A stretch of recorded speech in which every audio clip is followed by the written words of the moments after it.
Сәлем, менің есімім Абылай Ахметкалиев. Бұл ұбт алдындағы қорқыныш тақырыбындағы үшінші видео. Осы үшінші видеода біз үшінші және төртінші жаттығуды қарастырамыз. Үшінші жаттығудың аты катастрофизация әдісі. Катастрофизация әдісі аты айтып жатқандай катастрофа сөзінен шыққан. Яғни, ең қорқынышты, ең жаман жағдайда не болады? Сол жайлы ойланып көр. Көптеген оқушылар айтуы мүмкін. Мен ұбт-ны тапсыратын болсам, ата-анам маған риза болмайды. Жақсы. Ода тұрған ешнәрсе жоқ. Немесе, ата-анам мені үйден қуып жіберуі мүмкін, деуі мүмкін. Ода сенің басқа да туыстарың бар. Басқа туыстарыңды тұра тұрасың, одан кейін ата-анамның реніші басылып, қайтадан балам үйге кел дейді. Бітті.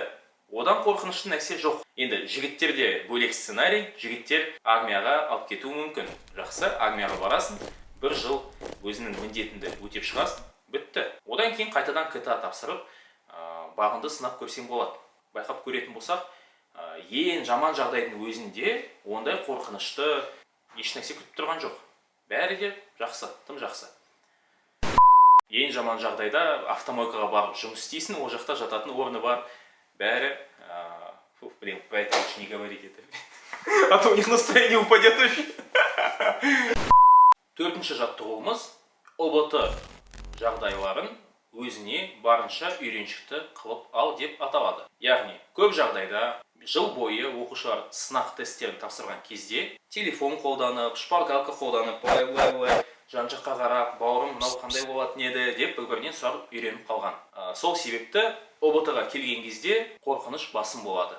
Мына жақта камера, ана жақта камера, мына жақта бір апай өтіп бара жатыр, мына жақта апай өтіп бара жатыр деген сияқты, ондай жағдайға үйренбеген оқушы қатты қорқады. Жыл бойы сынақ тесттерінде көшіріп үйреніп қалған бала нағыз ұбт-да көшіруге мүмкіндік болмай қалуы мүмкін-ау деп қатты уайымдайды. Ондай жағдай болмас үшін барынша ұбт-ның жағдайына үйрену керек. Яғни, бүкіл жан-жағында камера тұр, апайлар өтіп жатыр деп үйреніп алды. Ешқандай шпор, телефон қолданбай өзін жазып үйрен. Сонда сен психологиялық жағынан өзіңді сенімді сезінесің. Және егер сен жыл бойы көшіріп жүретін болсаң, ұбт кезінде сен сасқалақтап, тіпті білетін нәрселеріңді ұмытып қалуы мүмкін. Бұны learned helplessness дейді, яғни выученная беспомощность, қазақшасын шын айтсам білмеймін, үйретілген әлсіздік деп атаймыз ба. Осы феноменнің бірнеше мысалын келтірейін. Мысалы, кәдімгі 1-2 метрге секіретін биттерді кішкентай банкаға салып қойған кезде, олар осындай 20-30 сантиметр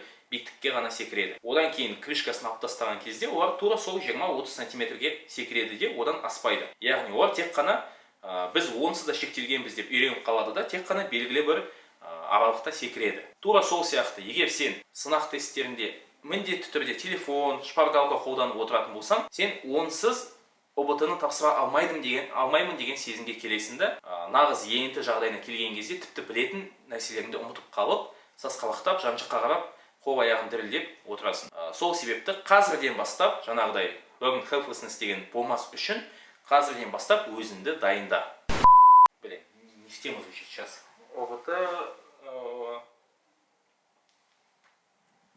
Как можно сказать, максимально подготовься к боевым действиям, то есть к боевой обстановке, как бы.